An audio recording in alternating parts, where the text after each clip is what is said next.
Vandenberg Air Force Base. 64,000 acres of California coastline. The major home of the big rockets on the West Coast.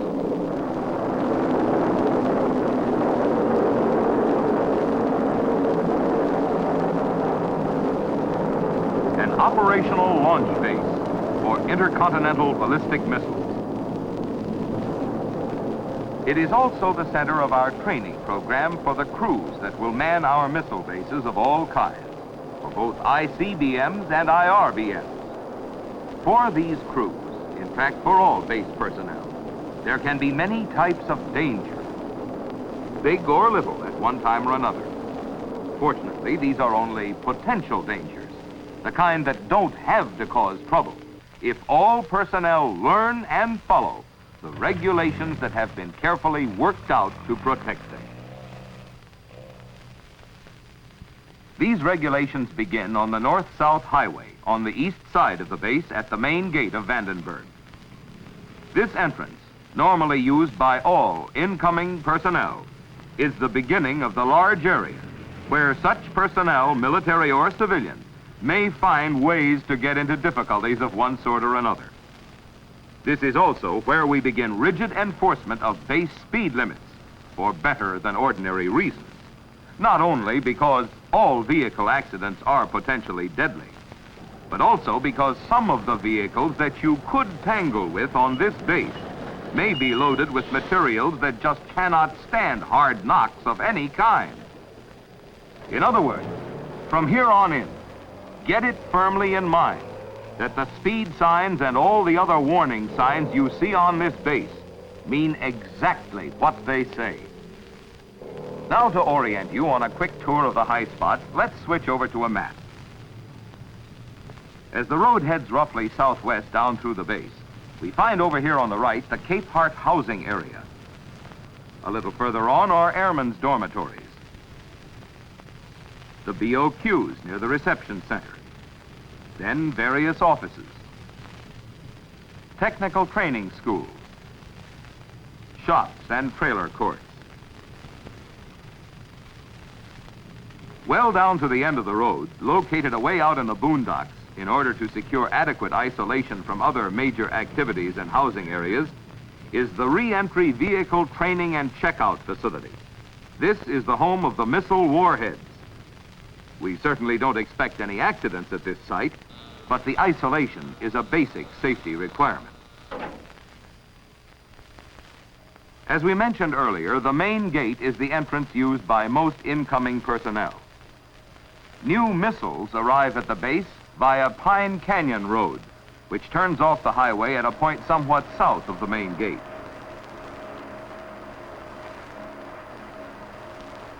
This winding two-lane thoroughfare is a designated heavy truck route and runs roughly northwest into the base. Along this lower crossroad is located what we might very loosely call our industrial section, including heavy maintenance shops, contractor facilities, inspection and assembly buildings, and the liquid oxygen plant. First stop for an incoming missile is at a missile assembly building, which has technical facilities to prepare a missile for delivery to the launch emplacement.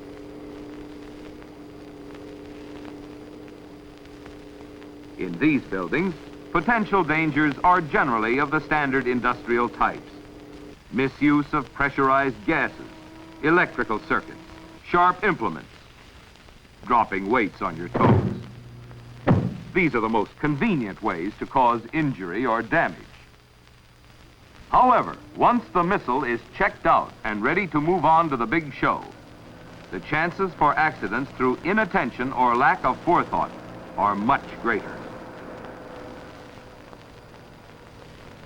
The Atlas and Titan missiles go out 13th Street toward the northwest and on out to the appropriate launching complexes for those birds.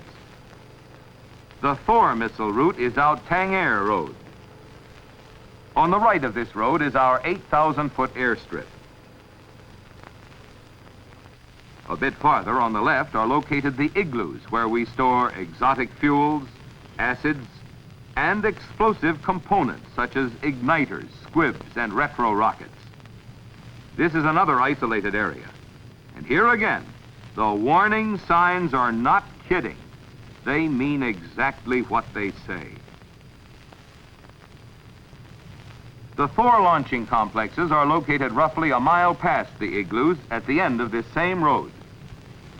It is out on the complex, whether they are for the Thor intermediate range ballistic missiles, or for Titan, which uses the underground silos, and the Atlas, our intercontinental ballistic missiles, where the chances for really large-scale trouble could begin to show up. But remember that they don't have to be any more than chances. They don't have to be the kind of trouble that will injure or kill somebody. Pressure can be a hazard, and high pressure an even greater hazard. Gases under pressures of thousands of pounds per square inch are stored in bottles or tanks at the launch emplacement and transferred from one container to another by means of hose-like flexible lines or by use of deceptively thin and innocent-looking rigid lines. Should lines like these rupture or uncouple due to improper handling while still under pressure, they could flail around with a force capable of destroying almost anything or anybody in their path.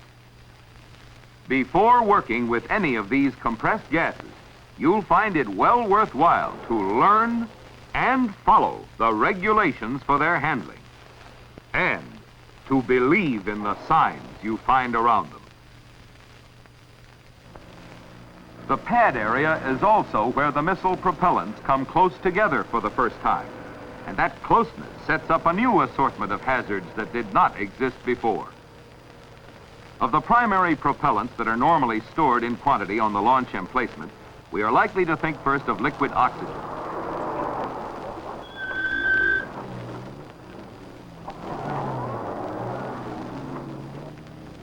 Before you ever get very near this propellant, you'll get plenty of briefings on what its terrific coldness can do to unprotected flesh.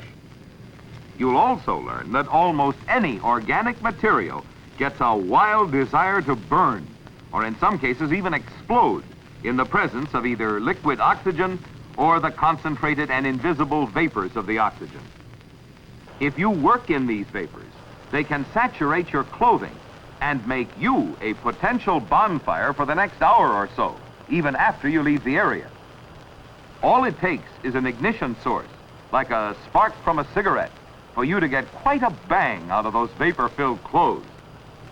This exact thing has happened, and it has cost lives.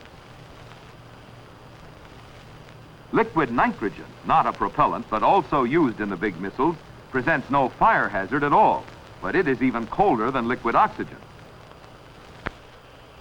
For these reasons, the full outfit of protective clothing for men handling any of the liquid gases is required. Each item of clothing is selected to protect you from some particular hazard. Frequently a hazard that some earlier and less protected worker may have learned about the hard way. Safety showers and eye wash basins are located near every launch emplacement. In fact, everywhere on the base where liquid gases are handled. The man on the cold and wet end of any liquid gas spillage should immediately get under one of the showers, protective clothing and all. The floods of water will remove the fire hazard and also remove the spilled liquid that might otherwise inflict a severe frostbite or skin burn.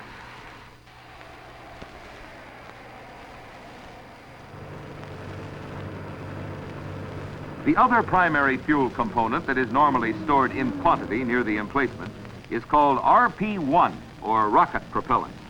This fuel is very much like jet fuel, a cousin of the kerosene family, and not much more dangerous, so long as it's isolated.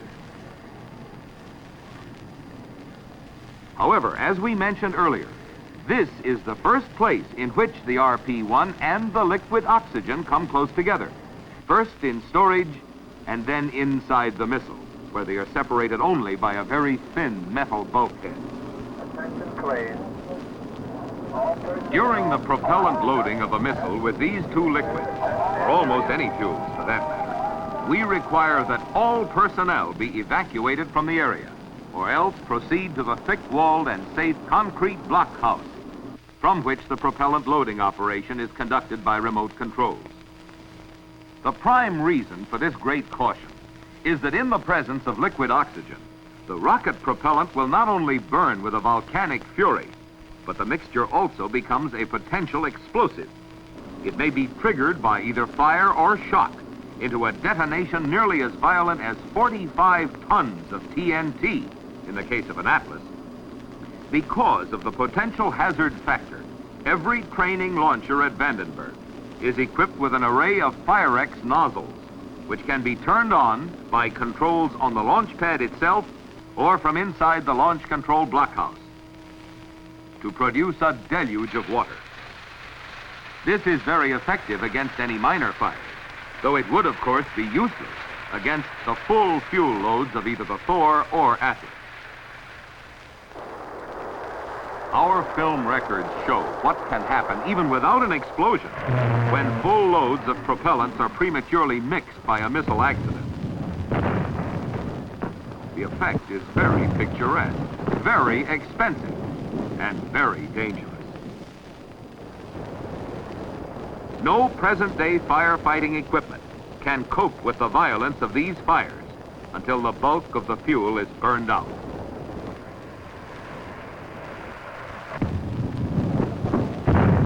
No precaution would do any good if, in violation of safety regulations, any personnel were present in an exposed position. For this reason, our major reliance in launch area safety has to go beyond individual safety disciplines. It lies in keeping people away from potentially dangerous operations to the greatest extent that is practical.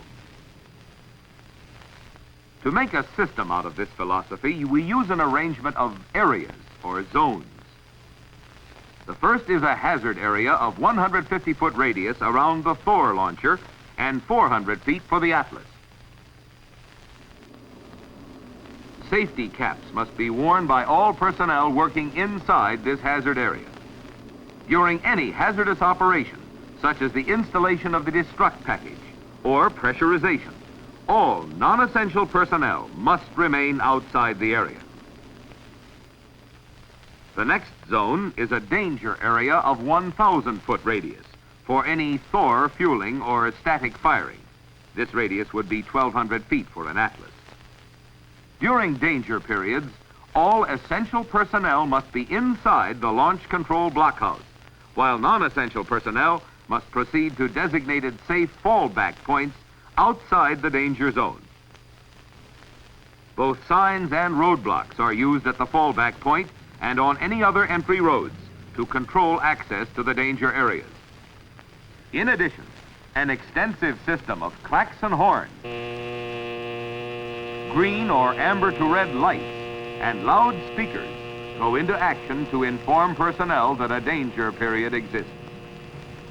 This fallback area is also the region where the missile accident emergency team normally stands by, ready to support each event that involves serious risk. Firefighting, rescue, ordnance disposal, and emergency first aid equipment, with vehicle and helicopter transport, are ready for instant action in case of any unexpected fire, explosion, or other accident. All of these procedures and precautions add up to a high degree of safety in pre-launch operations. Next comes the question of safety after launching. Missile flight safety, we call it, which involves a still wider area system. For this, we establish what we call a flight hazard corridor, extending out in the direction the missile is programmed to travel. Surrounding the flight hazard corridor is a caution zone. Access to this zone during launches is restricted to personnel required for normal operations in the area. Presence of personnel in the flight hazard corridor itself is further restricted to personnel working on essential jobs protected in strong shelters. Our blast-offs are not always in exactly the same direction. Of course, the entire corridor is redrawn or switched around, as needed to fit any scheduled change of flight direction, or launch azimuth, as it's usually called. Whatever direction is selected, roadblocks backed up by vehicle and helicopter surveillance make certain that no one will be inside that flight hazard corridor when a launch takes place. It may sound strange, but one of our actual safety headaches is caused by self-important spectators who try to finagle their way past the roadblocks to get a better grandstand view for themselves and their families or friends. It could turn out to be suicidal, but some of them are very determined. It just so happens that the air police are very determined too.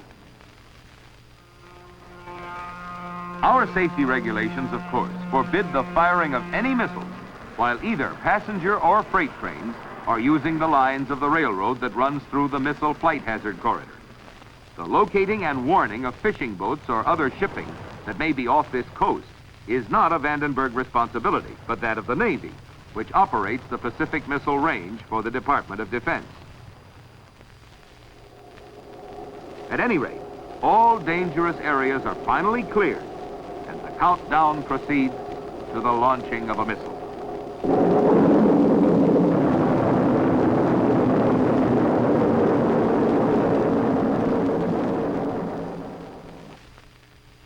Our flight safety criteria require that any missile which strays outside an allowable path must be destroyed in midair by a radio signal before it can become dangerous to the base or any nearby communities. The radio signal which triggers the missile's destruct package is emitted by the command destruct transmitter on a hill overlooking most of the base. The signal originates when the missile flight safety officer stationed in the instrumentation control center closes the destruct switch. The big problem for this officer is to be certain just where the speeding missile is at each given moment, where it is heading, and whether these items add up to the safe behavior that was programmed into the missile. His information comes from 3 different systems of instrumentation, which are, in essence, backing each other up. The early path of the lifting missile is followed by simple devices called optical sky screens, or precision radar equipment. Each sky screen observer keeps the crosshairs of his instrument trained on the rising missile. He can verbally report the progress of the bird through an open phone line. In addition, every movement of his tracking device, and therefore the movements of the missile, are shown on strip recorders to the right of the missile flight safety officer in the ICC building for comparison with pre-computed lines that show the path the missile should be following. Another device with longer range capability is known as COTAR. It also displays missile tracking data on a plotting board in front of the safety officer. With this system also, he can compare the actual flight path of the missile against lines that show the programmed path. To obtain the data for these plots, 2 COTAR antenna fields, some distance apart, pick up radio signals from a transmitter in the missile and feed them into a computer which interprets them for display on the plotting board in the ICC building. Our third system for keeping tabs on the bird uses 3 skin tracking radars, each working independently and fully capable of handling the tracking problem in case of failure of the other 2 radars. These radars, located close to the ICC building, lock onto and begin tracking the missile shortly after liftoff. The radar data go into the ICC building, and there the radar control officer can switch the automatically plotted tracks of whichever radar he chooses onto data boards already prepared for his quick reference. With these sources of information, the missile flight safety officer follows each missile until it is several hundred miles out over the ocean. If it becomes necessary to destroy the missile, he must do it quickly enough to ensure that no major fragments will impact outside of the flight hazard corridor. To make certain that this is accomplished successfully, the backup precautions include not only the radars, but also 2 destruct transmitters with automatic switchover in case of a failure, 2 power supplies, 2 receivers inside the missile, In fact, two of practically every important item in the system, so that whenever the time comes that the missile flight safety officer must press the destruct button, the reaction in the missile, possibly miles away by this time, will be sure fire. The system works without fail. But remember, in spite of the near perfection that we've built into the flight safety system, we do not intend to use it, except as a last resort. Our mission at Vandenberg is not the destruction of missiles. It is the job of safely transporting and erecting, fueling, and finally launching the missiles. 6, 5, 4, 3, 2, 1, 0. Start! 1, 2, 3, Lift off! 5, 6, 7, 8, 9. Launching missiles so that they will fly where they are programmed to fly, whenever and wherever the needs of the free world may require that they fly.